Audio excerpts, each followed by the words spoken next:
from all across the diaspora. My name's Oguma, also known as August the Great, and today I'm going to teach you about Avogadro's number. So, what is Avogadro's number? Well, simply put, Avogadro's number is 6.022 times 10 to the 23rd. Basically, that's 6 followed by 23 zeros. That's a big number. They represent the number of particles, whether it's atoms, ions, or molecules, inside of a mole. Think of a mole as a chemist's dozen, but instead of 12, it's an insanely huge number. Think of it this way: if you had 1 mole of apples, you'd have enough to cover the entire Earth multiple times. Now, why is Avogadro's number so important?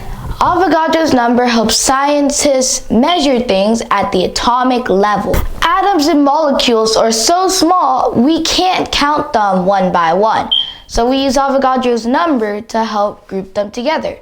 It helps us convert grams of a substance to a number of atoms or molecules it contains. For example, if you had 1 mole of water, or 18 grams of water, you actually have 6.022 times 10 to the 23rd atoms or molecules of water.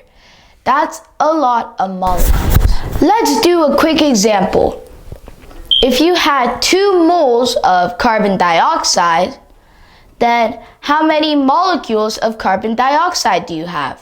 Well, since we have 2 moles, we multiply that by Avogadro's number. So 2 times Avogadro's number, 6.022 times 10 to the 23rd, is 1.2044 times 10 to the 24th. That is the number of molecules you have of carbon dioxide. And that's the magic of Avogadro's number. It bridges the gap between the tiny world of atoms and molecules to the ginormous world of ours. Bye guys! Thanks for watching the Learning Squad. Make sure to like, subscribe, and leave a comment below. And make sure to go to africanair.com and buy yourself a teacher. It'll really help us out on our trip to Kenya. Bye!